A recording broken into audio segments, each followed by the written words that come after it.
Well, thank you so much for having me. I was supposed to have Tony with me tonight, and he's out ill. And our Roosevelt drummers were supposed to perform tonight, but Mr. Walt took a fall. So I hope I'm not bad luck, but I'm happy to be here. Um, Kind of keeping this in mind, our vision for high ability is up here on the screen. I'm eager to share with you the work that our middle school guiding coalition has been working on over the past few months. We are looking to update programming and looking at curriculum, so this vision has been at the forefront of all of our decision-making processes. Along with the vision, these 4 core values have been guiding all of our decisions moving forward, and we've kept them at the forefront as we've made these decisions for our students. Our middle school guiding coalition was made up of 2 district leaders, 1 school administrator, 2 middle school counselors, 6 teachers, and 2 parents. So we had a diverse group of stakeholders that had a lot of input and value to add to our conversations. Our timeline for our work began this summer when I sought volunteers to be on this guiding coalition for middle school programming. I did not have any problem getting administrators, school counselors, teachers, or parents to volunteer for those positions. And then in September, we met to begin our initial conversations. We looked at Indiana code, what's required by law that we do. We looked at national programming standards and best practices across the country. In October, then, we made a list of all those service delivery models. So we had about 12 different models, and we did the pros and cons of each of those. We identified the barriers. We identified what would need to be put into place and what the costs would be associated with each service model. In November, we made our initial recommendation that we have a high ability section at 1 middle school and that we offer honors programs at all 3 middle schools. So basically a tiered response. 80% of our high ability kids would be in honors courses at all 3 middle schools, and about 20% would be in a high ability section at one of the middle schools. In December, then, we made further recommendations on how we would place students and what should be included in that high ability curriculum. In January, we furthered our proposal for qualifying data and placement and outlined the questions we wanted to ask to our parent and teacher focus groups. And then in February, we held our parent and focus groups meetings where we asked them questions, sought their feedback, and then we had the opportunity to gain feedback from their questions. Along with this timeline, concurrently, I've been meeting with the honors teachers at all 3 middle schools to clearly identify and outline the differences between a general education class and an honors class so that parents and teachers and students both understand what is involved in an honors class, what the level of rigor is, what the difference in expectations are, and what's going to be recommended as a performance outcome.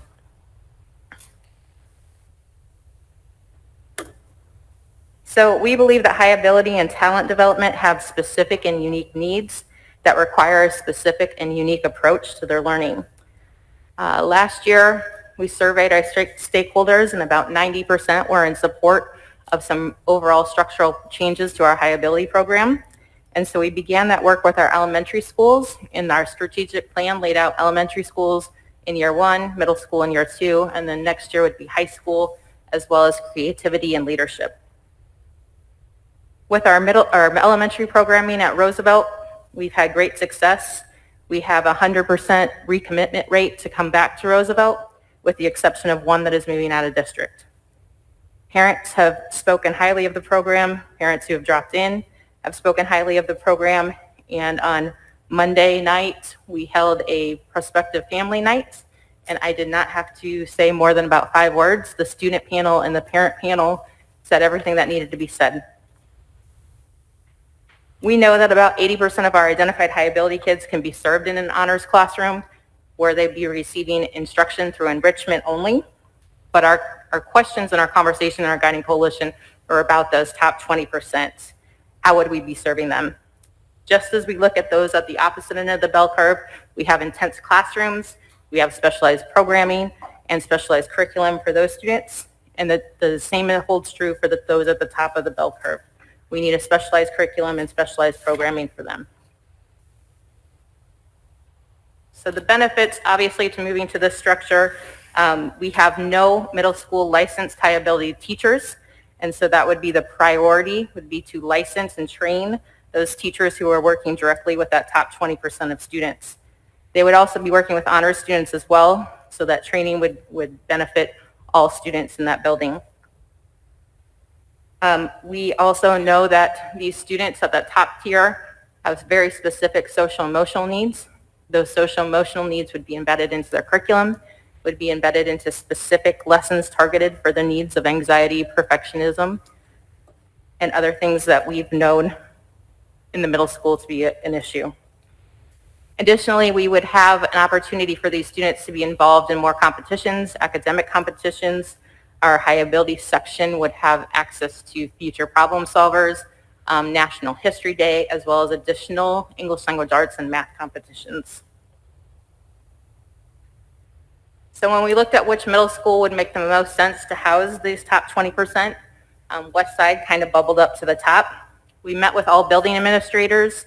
All 3 building administrators said we'd welcome the program with open arms.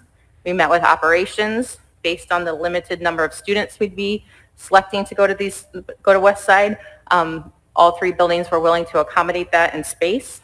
So we then looked at where would the least amount of kids be displaced, and the current trend as well as the trend coming forward would be West Side.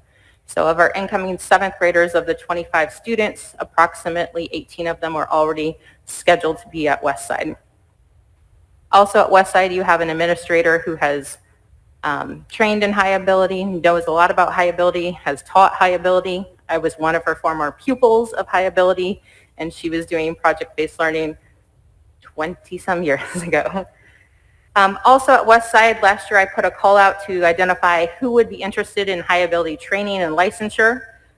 West Side had an overwhelmingly positive response. We had 4 teachers immediately last year, before even knowing the program could be a possibility at West Side, who wanted to be trained in high ability to better service their kids.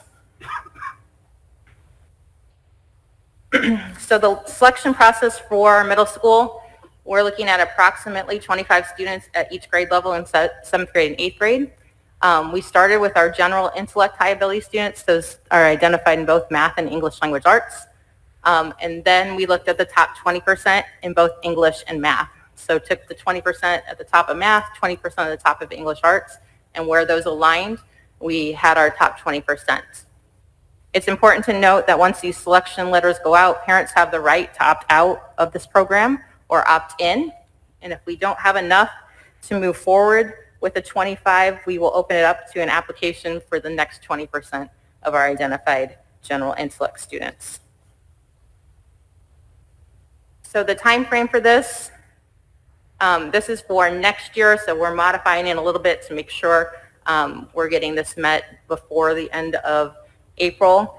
But we would start that process of referrals early next year in the fall semester. In December, then we would have new identifications. So those letters would be sent home so parents would know what their options were. In February, that selection committee would meet again to discuss student placements. And then those letters would be mailed out at the beginning of March with an acceptance and due back by the end of April. So a few other updates to the middle school programming the Guiding Coalition was working on. As I mentioned, we're doing course description guides for the 4 honors classes to really spell out and identify and make it transparent for teachers, parents, students, and staff what the differences are.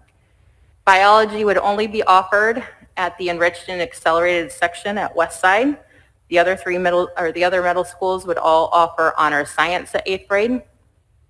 The changes to honors science, we heard from our biology teachers and our honors science teachers that the students who are struggling most frequently with science are those that have difficulty with reading and writing. And so we wanted to make sure that we were setting all students up for success in those classes. And so we would be identifying kids for honors science that are identified general intellect, that are identified math, and that they also have a Lexile of 1,000. That's a reading level of 1,000 using NWEA.